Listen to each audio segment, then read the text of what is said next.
Nam mô Bổn Sư Thích Ca Mâu Ni Phật. Hôm nay chúng ta học cái đề tài có 4 loại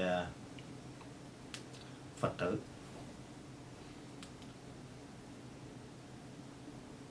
Trước khi chúng ta bắt đầu cái bài học thì như thường lệ chúng ta xin thỉnh chư Tôn Đức cùng tất cả chư vị chúng ta cùng nhiếp tâm niệm Phật cầu gia vị. Thank you for your coming today. And before we commence a study today, I sincerely ask you to contemplate and pay homage to the Buddha.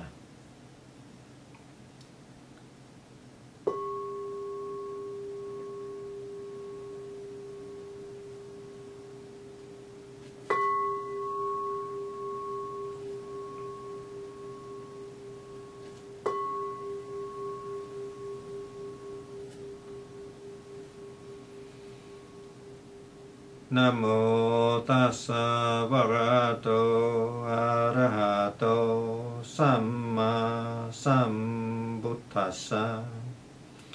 Namo tassa bhagavato arahato samma sambuddhassa. Namo tassa bhagavato arahato samma sambuddhassa. Buddhaṃ saranang gacchāmi, Dhammam saranang gacchāmi, Sangham saranang gacchāmi. Nam mô Bổn Sư Thích Ca Mâu Ni Phật. Chúng con kính lễ Đức Thế Tôn. Ngài là bậc thầy của trời và người. Ngài đã tìm ra chân lý của sự đau khổ. Ngài đã chỉ dạy lại cho chúng con. Chúng con nguyện trọn đời quy y Phật. Chúng con nguyện trọn đời quy y Pháp. Chúng con nguyện trọn đời quy y Tăng.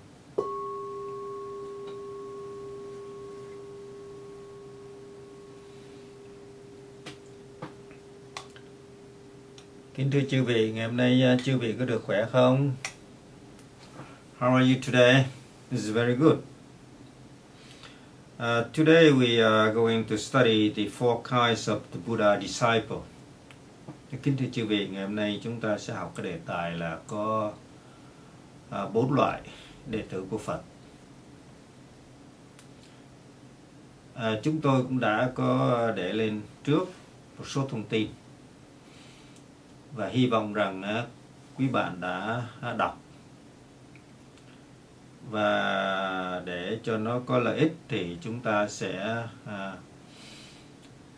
phân tích và học hỏi như thế nào để cho nó có lợi lạc. I have posted the information about the study today, about the lesson today, before the commencement of the study.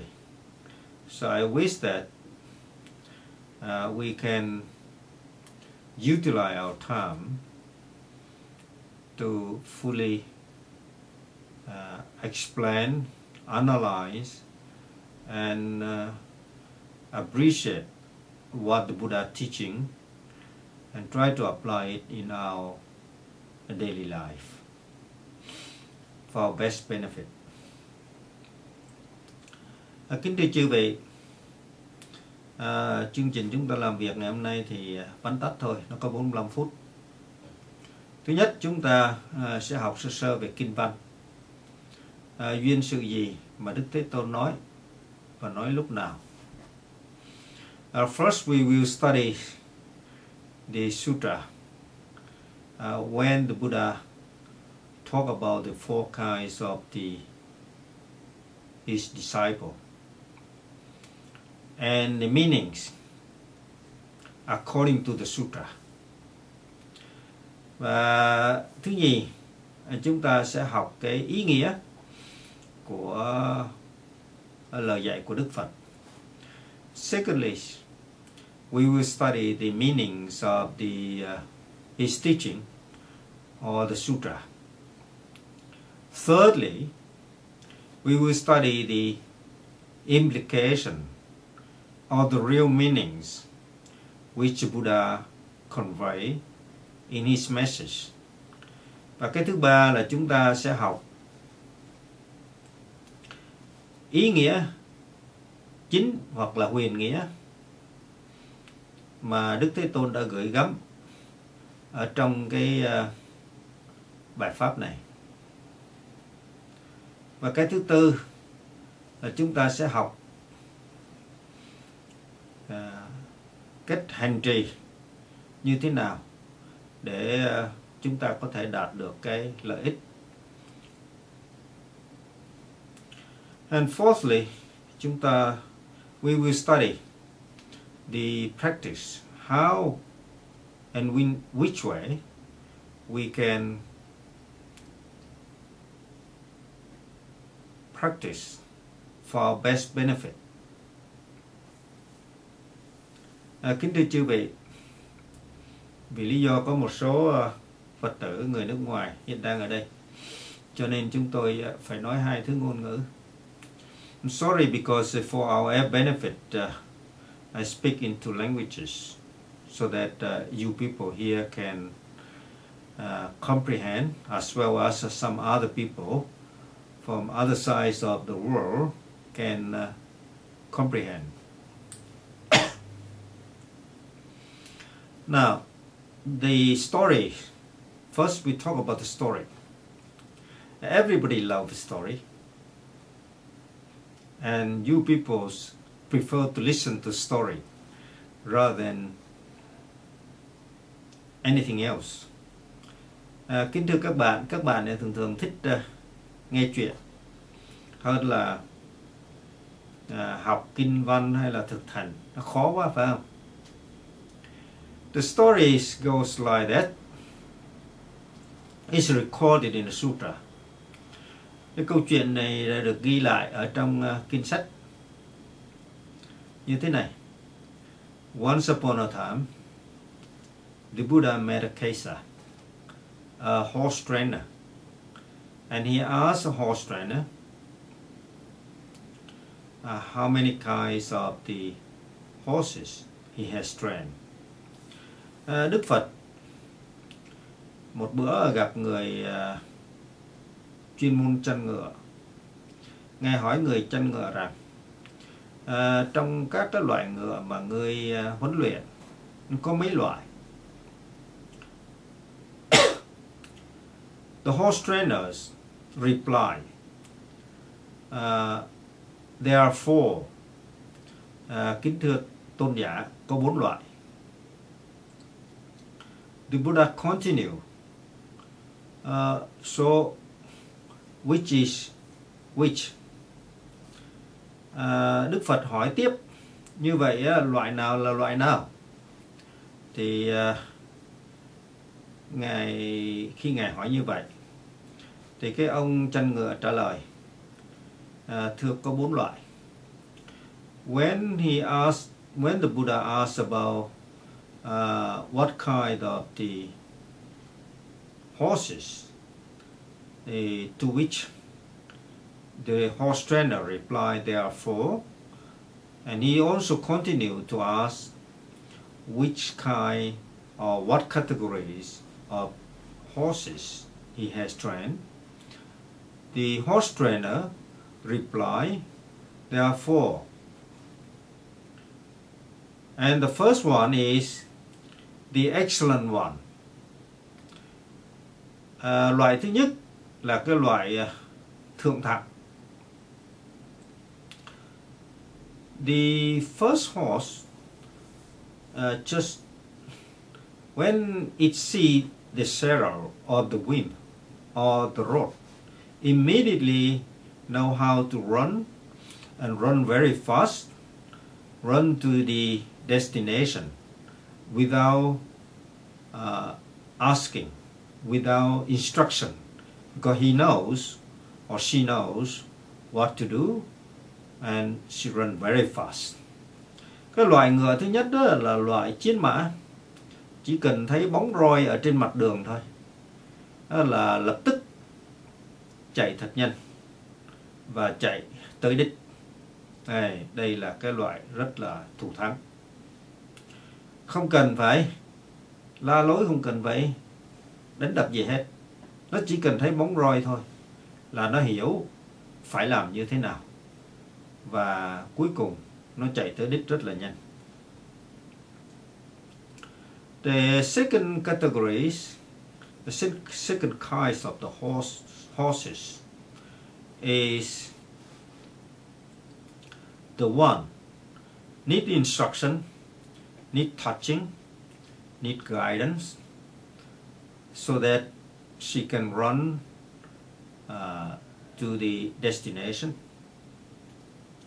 Cái loại thứ nhì là cái loại cần phải có huấn luyện, cần phải có dạy dỗ thì nó mới có thể đến được cái điểm nó muốn. Nó không thể tự đến được mà nó phải được dạy dỗ nó mới đến. And the third one is the one who doesn't know how to run. And sometimes the horse trainer must apply the penalty using the rod, tap on her shoulder or her back so that she learn how to run to the destination. Loại thứ ba là cái loại mà người chăn ngựa phải dùng cái roi đập lên lưng đó, đập lên cổ đó, hoặc đập lên mông đó, thì con ngựa mới biết đường mà mới có thể chạy được tới đích. Đó là loại thứ ba. And the fourth one is the ones cannot be trained. Whatever you do with them, they're just so lazy, they wouldn't move. So it's just a waste of time to train that kind of thing. So the Buddha asked him, what would the trainer do with that kind of horses? Cái loại thứ tư là cái loại ù lì, có đánh đập nó cũng vậy thôi, la lối nó cũng vậy, và mất thời giờ rất nhiều mà cũng không có thể nào dạy được nó. Thế thì Đức Phật mới hỏi, vậy thì anh làm gì với cái loại thứ tư? Thì cái anh chàng chăn ngựa đó trả lời, bạch Đức Thế Tôn, dạy nó không được, làm gì cũng không được, đánh đập cũng không được, đâm cũng không được, thì con làm giết bỏ, tại vì nó vô dụng.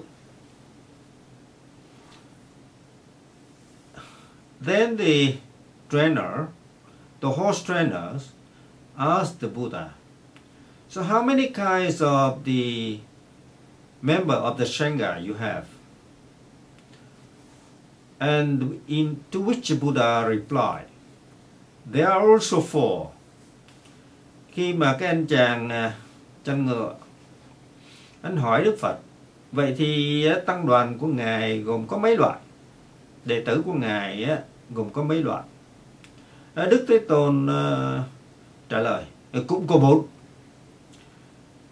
So the horse trainer is very interested. He asked again, so who are they? Anh chàng chăn ngựa mới hỏi Đức Phật, vậy thì 4 loại đó là loại nào? Anh rất là ngạc nhiên, anh thấy sao nó cũng giống như loại ngựa của anh, cho nên anh hỏi. And the Buddha replied, the first one is the excellent one. Sometimes I don't need to talk, I just look at him or her. Immediately they know what to do and they know how to practice earnestly and they achieve the liberation. Cái loại người tăng đoàn cái loại đệ tử thứ nhất là cái loại mà ta chẳng cần phải nói. Nhiều khi ta chỉ làm thinh hoặc ta nhìn nó thôi mà nó biết là nhân quả, biết là khổ đau, nó sợ hãi tội lỗi và tự nó hành trì và cuối cùng nó chứng đắc giải thoát. And the second kind of the member of the Sangha is the one who always needs the instruction. They need instruction, they need the guidance, constant guidance, and elaboration of the methodology so that they can learn and practice during the daily life. And once they practice, they earn the benefit and they achieve the liberation. Cái loại người thứ hai mà Đức Phật dạy thì cũng như thế, phải cần dạy dỗ, phải có giới luật, phải dạy thì nó mới chịu hành trì đúng, giải thích rõ ràng liên tục thì nó mới hiểu và nó hành trì. Thì cuối cùng nỗ lực thì nó cũng đạt được tới chỗ giải thoát. And the third one is the ones we have to apply the penalty. Sometimes restriction of access or put them in a confinement for practice. Cái loại người thứ ba là hướng dẫn không được thì phải dùng giới luật, phải dùng các cái trừng phạt, bỏ nó vào một chỗ, bắt nó thực tập. And then he or she will get to the achievement, enlightenment or the liberation. Và bằng những hình thức như vậy, cuối cùng thì nó cũng có thể đạt được tới cái sự giải thoát. And the fourth one is the one, whatever you do with them, they just ignore, they lazy, and they so stubborn. They don't want to listen to any teaching. They don't want to practice. And they never get to the liberation. Cái loại thứ tư là cái loại rất là ù lì. Có nói cái gì nó cũng không nghe. Bảo nó hành trì kiểu gì nó cũng không nghe. Và cuối cùng thì đành phải chịu thua. Trừng phạt nó cũng vô ích. And the horse trainer asked the Buddha, what are you going to do with them? With the fourth one. Người chăn ngựa hỏi Đức Phật, vậy thì tôn giả làm cái gì đối với cái loại thứ tư đó, cái loại ù lì mà cái loại nói không nghe đó, và nó không có kết quả gì hết. Đức Thế Tôn mới nói như thế này, giết bỏ, kill them. They don't know what to do, so we just kill them. And the horse trainer surprised, and he asked, do you kill them? And the Buddha said, no, not literally, not physically, but leave them alone, let it be, because we cannot teach them, so kill them, that means forget them, let them go the way they want. We cannot do anything with them. And that is story in a sutra. And after the conversation with the horse trainer, Buddha come back to meet the Sangha. Sau khi mà Đức Thế Tôn gặp cái người chăn ngựa, thì Ngài quay trở về gặp tăng đoàn. He told the Sangha the story, the same thing. but with different explanation. Và Ngài nói chuyện với tăng đoàn cũng như thế, cũng đem cái câu chuyện con ngựa đấy nói với tăng đoàn, nhưng mà Ngài nói với cái ý nghĩa khác, giải thích một cách khác hơn, và nói rộng hơn để cho tăng đoàn cùng hiểu. Ngài nói như thế này: cái loại người thứ nhất là giống như Ngài Ca Diếp hay là Ngài Xá Lợi Phất, chẳng cần nói nhiều, tại vì các vị này rất là tinh tấn. Chỉ cần là liếc mắt thôi, hoặc là im lặng bằng thiền định, thì các vị này cũng hiểu là cái việc gì phải làm, sự nguy hiểm của dục lạc và sự nguy hiểm của tái sanh, sanh tử luân hồi, và cứ như thế thực hành rồi thoát ra khỏi sanh tử luân hồi. The first one is an excellent one who has a harvest and practically training for many years and many lives, and very keen for liberation. So they are very concerned about their the suffering, and they learn hardly and try to practice constantly in every minute, contemplate the body, the mind, and try to purify their mind so that they can achieve the liberation. The Buddha doesn't have to talk to them, don't have to give them the instruction. They just go ahead and do it.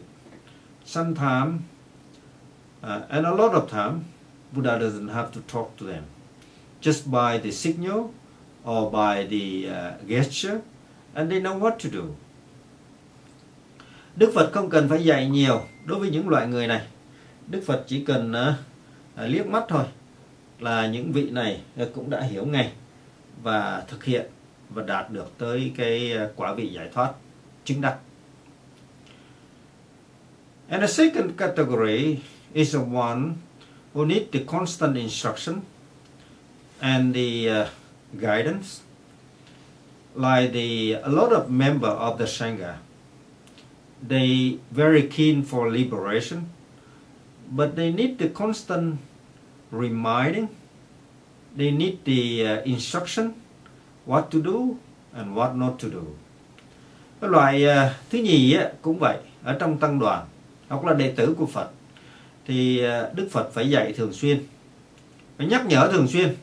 Nó nhiều khi nó quên, nó ham vui nó cũng quên, và nó nhiều khi nó cũng không biết phải tu như thế nào, cho nên Đức Phật phải dạy nó, và dạy rất thường xuyên, nhắc nhở thế này là đúng, thế kia là sai, rồi nó nghe và nó rất là hoan hỷ để mà thực hành, và cuối cùng nó thực hành đúng, siêng năng tinh tấn, thì nó cũng làm thanh tịnh được cái tâm của nó, và nó cũng chứng đắc được A-la-hán, đắc được giải thoát.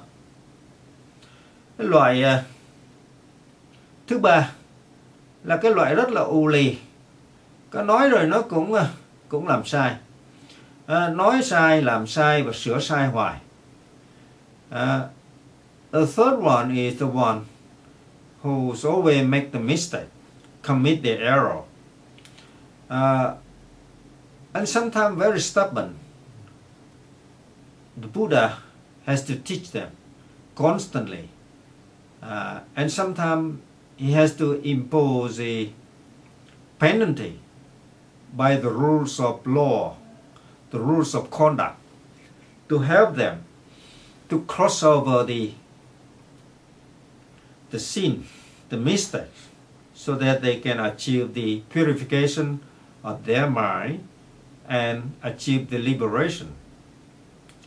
Cái loại thứ tư là cái loại ù lì, có nói cái gì nó cũng không nghe, bảo nó là khổ, bảo nó là đó dục lạc là khổ, sanh tử là khổ, nó cũng không nghe, nó cũng không tin Phật.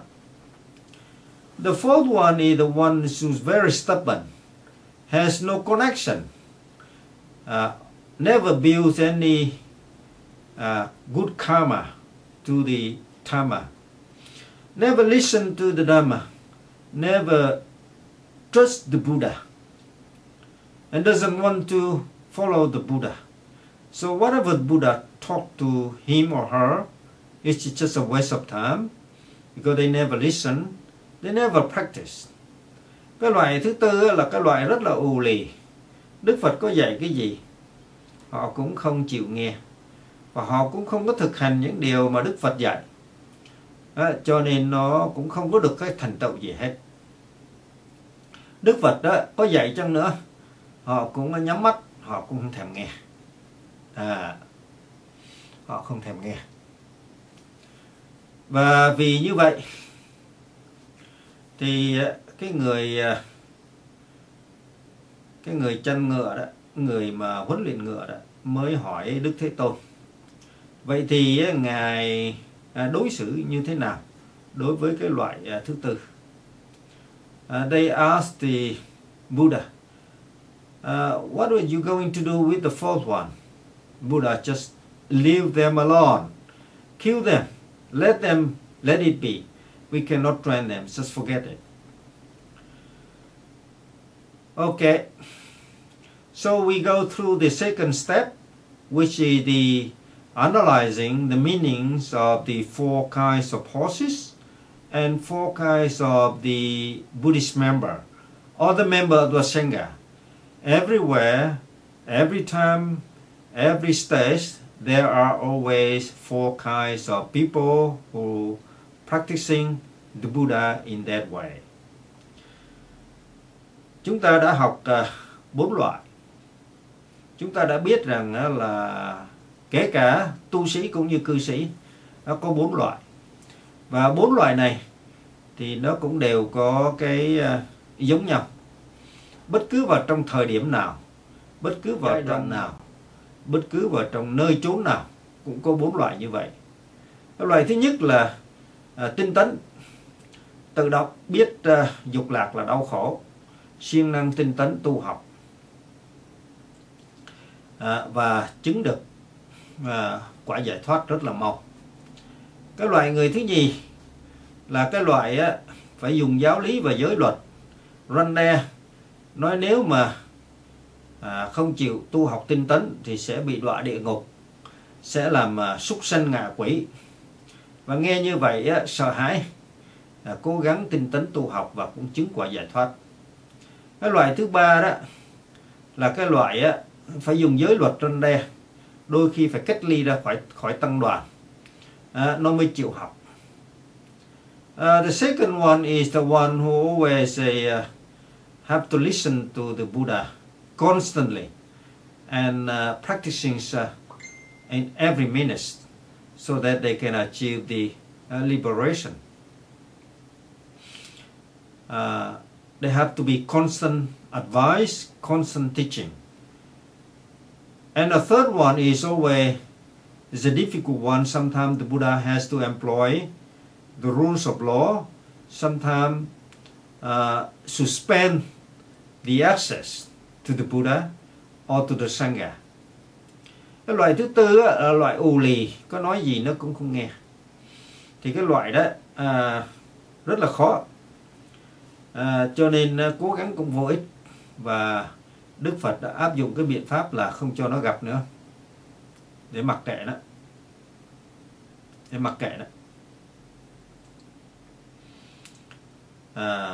nó sống thì sống, chết chết, vì dạy cũng không được. Nó không sợ nhân quả, nó không sợ khổ đau, nó không sợ cái sanh tử luân hồi, nó không sợ cái quả báo của sự tham ái, cho nên nó chấp nhận tham ái để rồi nó phải sanh tử ưu bi khổ não. Dạy cách nào cũng không được.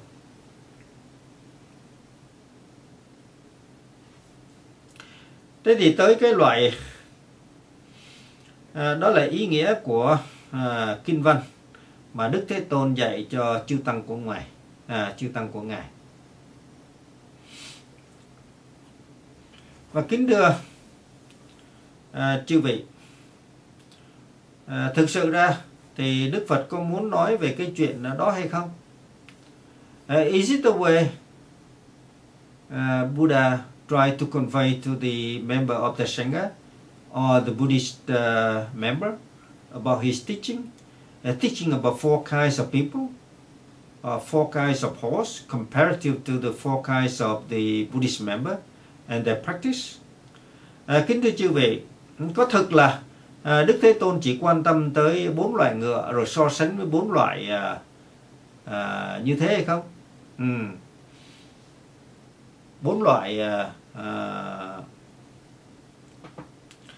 Phật tử, kể cả tu sĩ, kể cả cư sĩ, có phải như thế hay không? Có phải là Đức Phật muốn nói như thế không?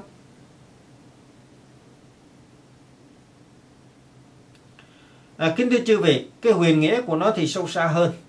Đức Phật cũng không có thời giờ đâu để mà Ngài nói mấy cái chuyện đó, anh chi cho nó mệt. Tại vì chuyện đó là cái chuyện nhỏ, ai tu thì nấy chứng.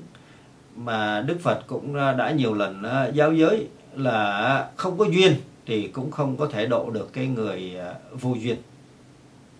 Không thể độ được người vô duyên.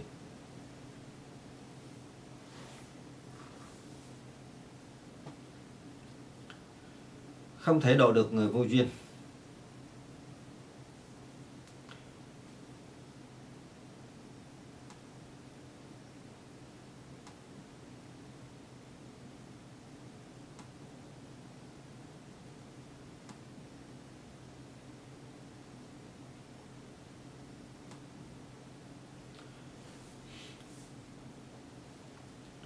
Và kính thưa chư vị,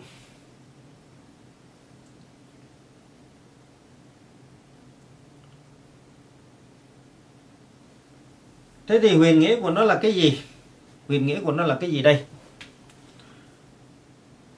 Thực ra Đức Thế Tôn thì nói một cái ý sâu xa hơn như vậy.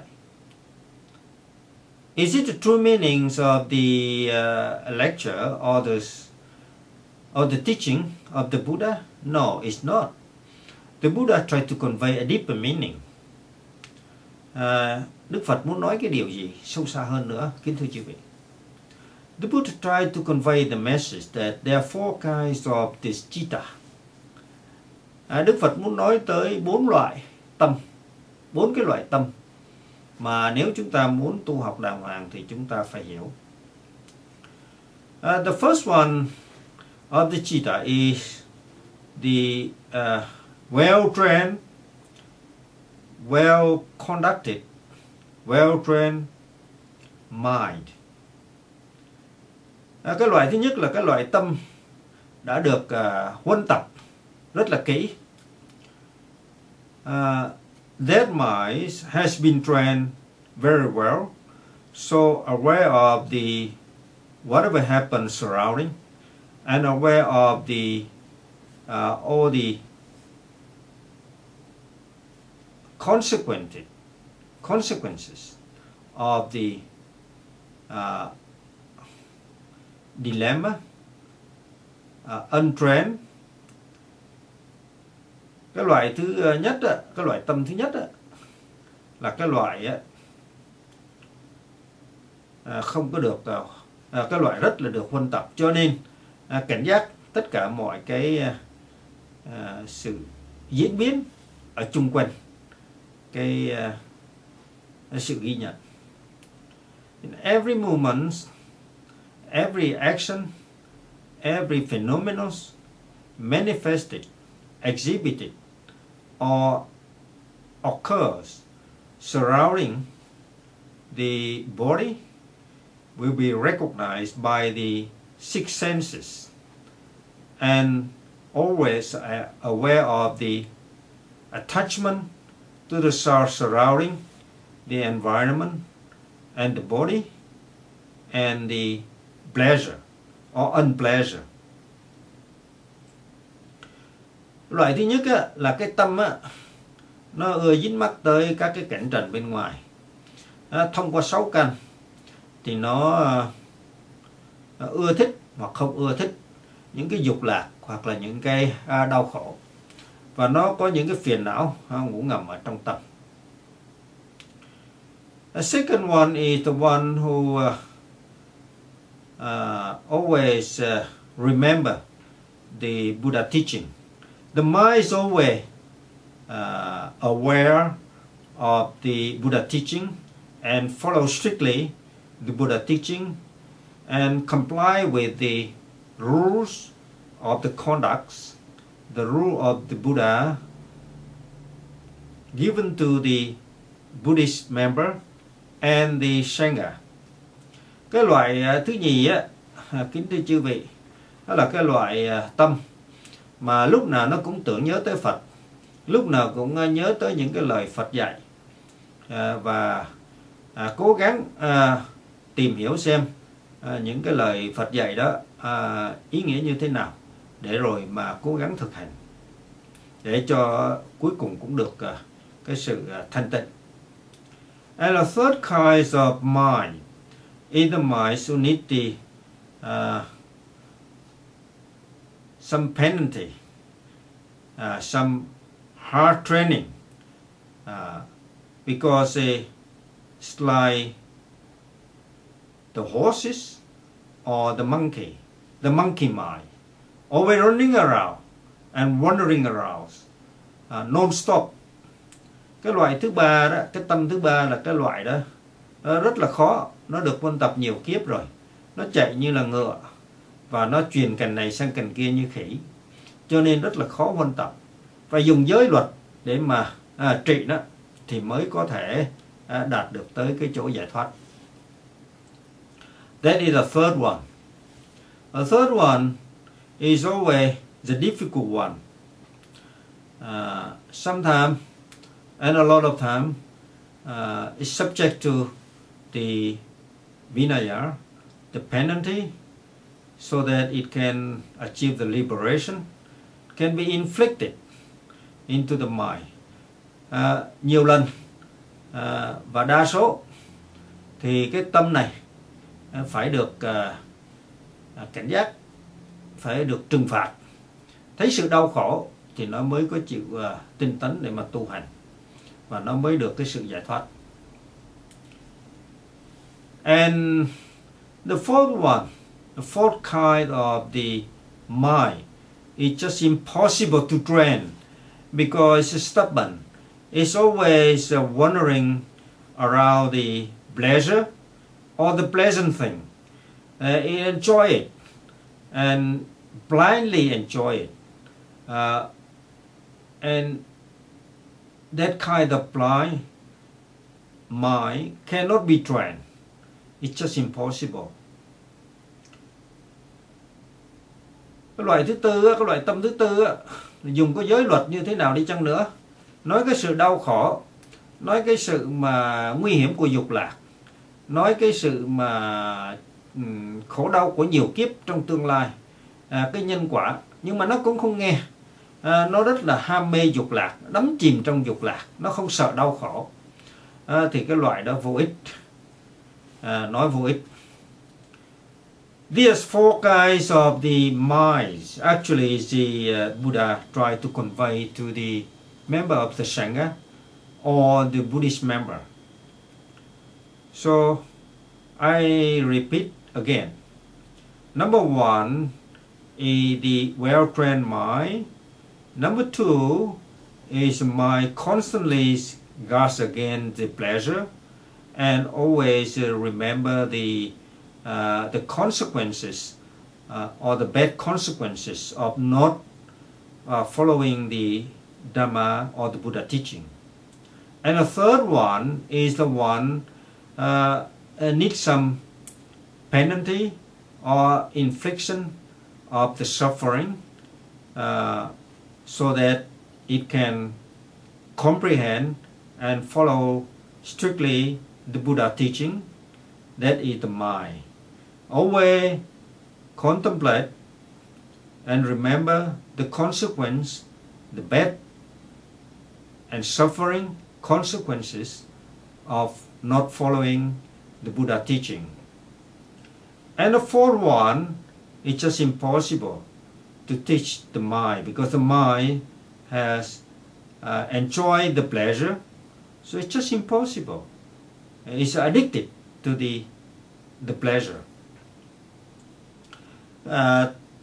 Kính thưa chư vị, tôi xin lặp lại, chúng tôi xin lặp lại 4 cái loại tâm. Cái loại thứ nhất là cái loại được huân tập thuần thục, cho nên theo như kinh Tăng Chi nó đã được tâm được thuần thục rồi, cho nên nó chỉ cần liếc mắt thôi, chỉ cần thấy cái dục lạc là nó biết cái sự nguy hiểm của dục lạc, và nó huân tập rất là nhanh, nó đưa tới sự giải thoát, làm thanh lọc cái tâm. Cái loại thứ nhì là cái loại lúc nào cũng tưởng nhớ tới Phật, tưởng nhớ tới Pháp, và nhờ như vậy nó có thể tinh tấn. Cái loại thứ ba đó là cái loại đôi khi nó vấp té rồi nó mới biết cái sự đau khổ, và từ đó nó học được cái bài học là cái tâm đó là phải sửa sai và tránh xa tất cả những cái bất thiện pháp. Cái loại tâm thứ tư là cái loại nó ù lì, nó ưa thích những cái dục lạc. Có đọc kinh cũng vậy thôi, buông ra nó cũng vẫn thích dục lạc, buông chuông mõ ra là nó thích dục lạc. Và có nhiều khi tụng kinh rồi mà nó vẫn thích dục lạc. Tụng kinh thì tụng chứ, miệng thì tụng, nhưng mà cái tâm thì nó vẫn chạy theo dục lạc, ưa thích ca hát, ưa thích làm đẹp, ưa thích thưởng thức những cái nóng lạnh, những cái cảm giác rất là nhạy cảm. Nó ưa thích những cái đấy. Đó là 4 loại tâm. Cho nên kính thưa chư vị, thực sự ra thì Đức Thế Tôn dạy cái 4 cái loại tâm, chứ Ngài cũng không quan tâm gì về chúng sanh hay là loại ngựa gì.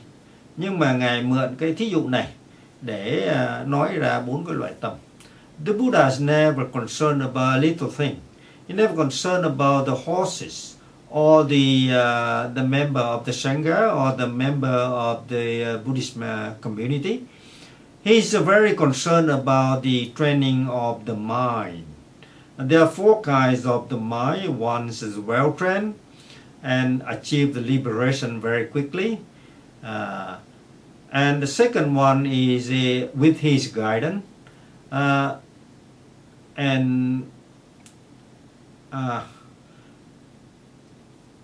The mind can learn and liberate itself very quickly. And the third one is it needs the constant guidance, and it needs some rules of conduct, some restriction, so that it can achieve the liberation. And the fourth one is just impossible. Whatever the methodologies the Buddha applied, the mind never contemplate the suffering or the consequences of the pleasure or the enjoying the pleasure, and they keep doing the pleasure, enjoying the pleasure, and of course they bear the consequences. Kính thưa chư vị, thế thì nay chúng ta biết là có 4 loại tâm. Thế làm sao chúng ta có thể đạt được cái loại nào? Now we know that there are 4 kinds of the minds, and of course we belong to one of the 4 categories. Our minds always behave in the one or the other kinds of the minds. Dĩ nhiên là khi chúng ta biết như vậy rồi thì nó có 4 loại tâm, thì chúng ta cũng biết là tâm chúng ta nó cũng thuộc vào một trong 4 loại đó. Vậy thì chúng ta phải thực hành như thế nào để mà chúng ta có thể chuyển hóa từ cái loại này sang loại kia? The Buddha teach us very clearly in the 4 frame of reference, contemplation of 4 frame of reference. The basic is contemplate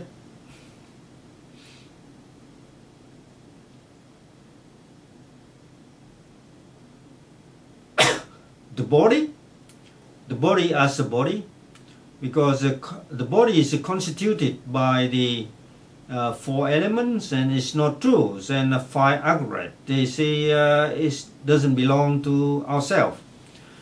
Chúng ta phải luôn luôn quán chiếu. Khi ngồi thiền, chúng ta thấy nhiệt tâm, tinh cần, tỉnh giác. Chúng ta quán chiếu thân trên thân. Thấy rằng thân nó không có thực, nó chỉ là tứ đại. Và chẳng qua đó là nó kết hợp bởi ngũ uẩn mà thôi. And also we have to contemplate the feeling. The feeling is what we call the through six sense or six organ, we call six perception or six resonance. Chúng ta quán thọ, tức là những cảm giác từ nơi sáu căn, và những cái ấy nó chỉ qua sáu căn và nó không có thực. Then we contemplate the mind, and now we come to the four kinds of mind. So we have to contemplate which one we belong to and try to change it for the better one, from the bottom, from the fourth to the first one, so that we can liberate ourselves from the suffering and from the cycle of death and birth. Chúng ta phải tu học như thế nào, quan tâm sao để mà cuối cùng chúng ta được giải thoát ra khỏi cái bốn cái đau khổ đó. Từ loại dưới cùng chúng ta đi lên cái loại đầu tiên, tức là chúng ta có thể giải thoát nhanh, hiểu được cái sự đau khổ, tránh né nó.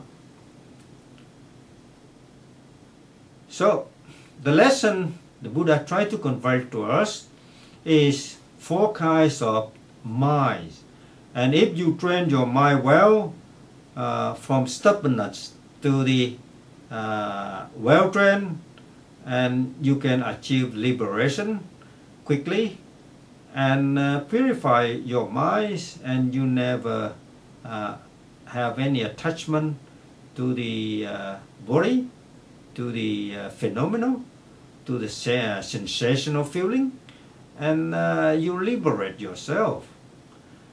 Đức Phật dạy 4 loại tâm, nhưng mà đó cũng là 4 cách tu. Nếu chúng ta chịu khó tu học, chúng ta có thể từ cách thấp đưa lên cách cao.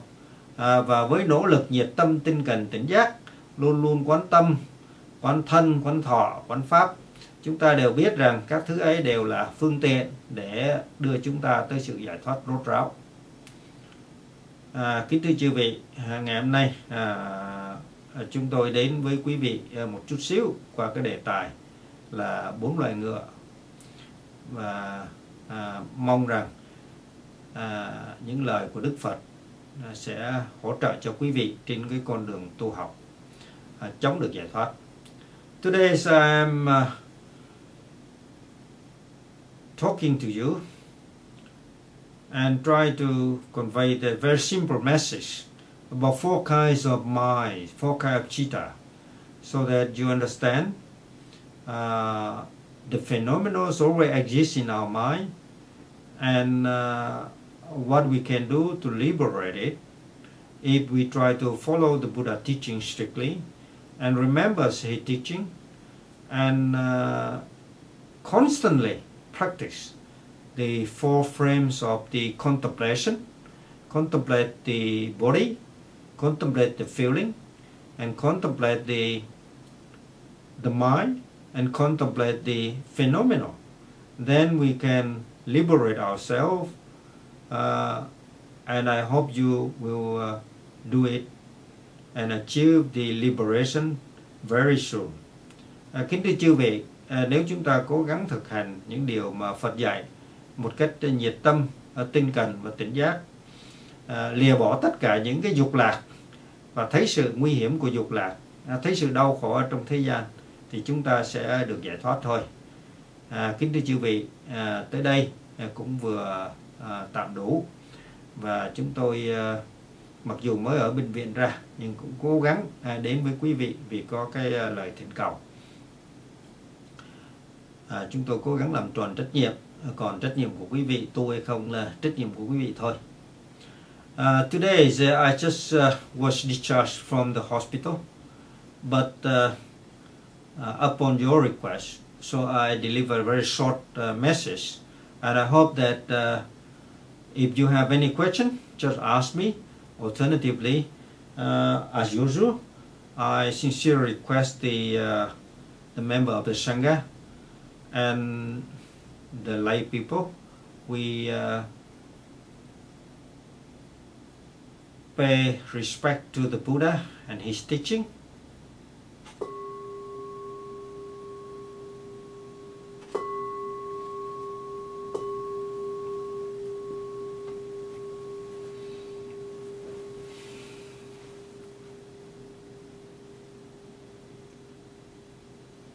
Namo Buddhaya, Namo Dhammaya, Namo Sanghaya.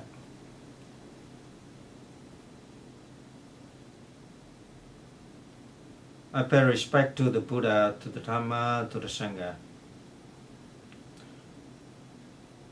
And we earnestly and promise to practice the Buddha teaching, to control our mind, to train our mind, not to be attached to the pleasure, and understand constantly the consequence of the attaching to the pleasure, which is the cycle of death and birth, the endless cycle. So we will not subject ourselves to the suffering. We thank the Buddha for his teaching, the wonderful teaching, how to train our mind, and we contemplate, we will do with our effort constantly in every minute, and to achieve the liberation. During the time we study the Dhamma with all our minds in constant purification, we dedicate any merit which we earn through our study to all the beings in the universe, and particularly to our parents, relatives who died recently. Through the blessing of the Buddha, now understand the consequence of the attachment, so that they can detach themselves from the attachment and achieve the enlightenment, achieve the liberation, to be reborn in the peace land or the Buddha land. Kính lạy chư Phật mười phương, chúng con ngày hôm nay có duyên lành cùng nhau tu học. Con xin đảnh lễ chư Phật, chư Pháp, chư Bồ Tát, chư Hiền Thánh Tăng. Chúng con biết nghiệp báo, nhân quả và hậu quả của dục lạc. Chúng con nguyện cố gắng lìa bỏ dục lạc, tu học tinh tấn để có thể giải thoát trong kiếp này. Trong lúc chúng con tu học với tất cả sự thanh tịnh, nếu có tạo được chút công đức nào, xin hồi hướng tất cả những công đức ấy cho chúng sanh hữu tình, vô tình trong 10 phương pháp giới. Nhất là thân bằng quyến thuộc của chúng con đã mất thì được sanh về nơi nhàn cảnh, người còn sống thì được an vui, hết bệnh, hết phiền não. Nam mô Bổn Sư Thích Ca Mâu Ni Phật.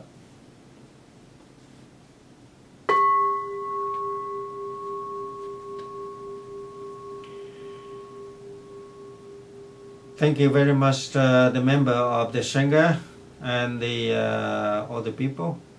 It's time for closing, and we will see you next time. And we wish you a happy time and happy night, happy day. And we wish you all the best on your journey to achieve the liberation. Chúc thành kính tri ân chư Tôn Đức. Kính chào tất cả quý vị. Chúc quý vị có được ngày giờ an lành và tu học tinh tấn, sớm được tới sự giải thoát. Nam mô Bổn Sư Thích Ca Mâu Ni Phật.